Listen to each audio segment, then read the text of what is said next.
up nation, Garth here. Today we're doing a deck profile of my Aqua deck. It is pretty well complete. I might change a couple of things in the grade 1s, but for now I think this is going to be just the build I'm going to keep on swinging with.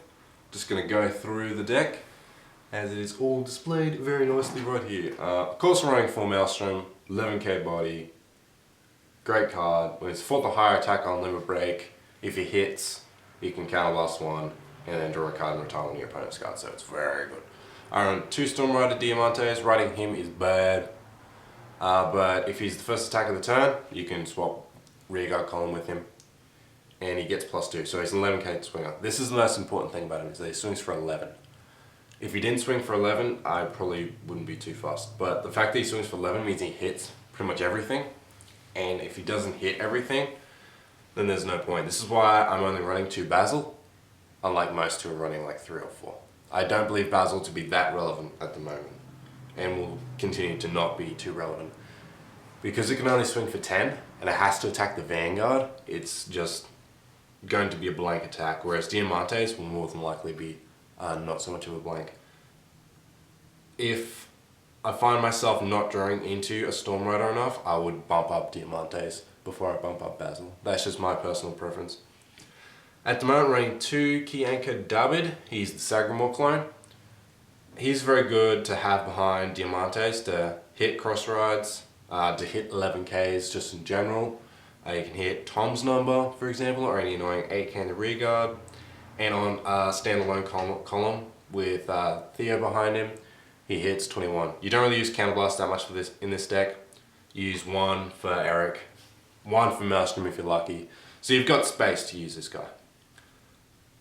These will possibly become glories come set 9, but I'm still unsure about glory in general.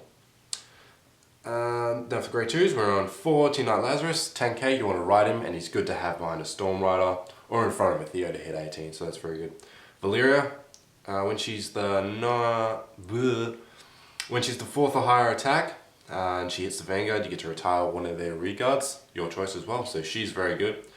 She makes stand triggers very relevant, and in early game, you can drop out a Storm Rider and have her on another line. Storm Rider, Lazarus, attack Van, and then with that, so they'll want to guard that as well. So it makes her pretty threatening early game. Run 2 Coral Assault because it's an 11k attacker on the 3rd or higher attack. Gives you basically another Maelstrom to pop behind Diamantes and to actually be able to hit. That's the most important thing with this deck. You've got to try and hit them with every attack. Otherwise there's not too much point besides just having weak attacks to make this 26 for them to null. And I run 2 Storm Rider Basil. Just because he's nice to have early game, but late game, once they're on their 11k, if they've gotten the 11k, then it's not that great. If they're still a 10k, like against golds and stuff like that, he's still very good. So 2 of them is fine. I think 3 would be a bit too much, and I'd be robbing myself of some good power units with the Coral Assault and the Lazarus. So that's why I run it like that. 4 T-Knight Theo because he's 8k and he boosts everything really well. Behind Maelstrom on limit break, you'll hit 23. So that's still good if you don't get the Dorothy to hit for 26. I run 4 Pascal Null Guards. I can't really think of anything better for the slot. I think, like I said, the grade 1s are still a little bit tinkery, so I could end up dropping to 3 Pascal and then take out like a Dorothy and put in 2 Cypress.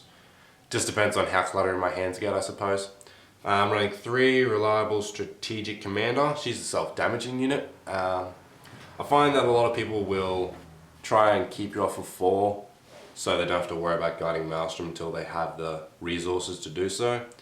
So she's really nice, and if you get a heal trigger on that drive check, it's still really good. Like, you don't get your limit break, but if they're on 3 as well, you can just go back to 2. So, or if they were higher than you, say on 4, your heal trigger will go off, and then the healing or putting back to deck for the commander will go off as well. So that's very good. And I run 3 Battle Siren Dorothy because 10k boosters for a 16k Vanguard are very good. And it's unconditional basically. Just needs to be a 3rd or higher attack, so as long as you have rear guards, it's going to go off. As long as you have a Storm Rider with something behind it, it's going to go off.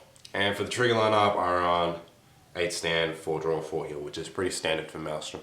You don't want to have crits because they sort of ruin the flow of the deck. You need to attack with all your rear guards before you attack with your Vanguard. And if they null your Vanguard and you get a crit with nowhere to put it, it's kind of really pointless. And the starter for Lucky Last is obviously Cadet Eric. Basically, he's better than Blu-ray Draco Kid. While Blu-ray Draco Kid is 5k, all he does is give something an auto when it's the 4th or more attack and hits the Vanguard, you get to draw a card. And it only gives you a plus 1000 boost. If it gave you a plus 3000 boost, it'd be pretty decent. But otherwise, not so much. This deck has been testing fairly well. I do like how it works, how it plays, and its consistency is very high with how I've got it built at the moment. The main issue with it is cross rides. As soon as the deck comes up against a 13k, it sort of starts to crumble. Because to activate Maelstrom's skill, you've got to attack with a Storm Rider and then an unboosted rear guard, which means you'll generally not be able to hit their Vanguard and you're not applying as much pressure. Because you want to be smashing their Vanguard really hard, really fast, really early, just to get Maelstrom to be very threatening and pressuring with the 26 every turn. So cross rides are obviously a bad matchup for that.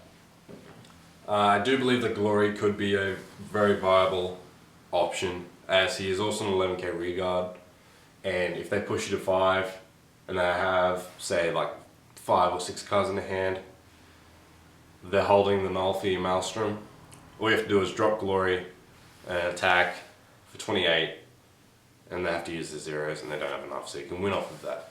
That's the thing with Glory, it's very much a game-ending card. It can just stop games, straight up. Play it, you lose. So that's why I'm very conflicted with Glory, because if you're right at first, you'll basically lose. Because you'll just be an 11k body that's going to get bullied, and the deck sort of just doesn't really work with you. But that's the deck profile. I'm going to leave your comments in the comment section below. Remember to like the video, remember to subscribe, leave your comments on what content you'd like to see in the future. And we shall see you on Monday for another bonus video, but also keep in tune for daily card fights. Remember to comment on what clan you want to see featured, and we'll try our best to get someone with the deck to play it. And that is about it. We'll see you next time. Bye.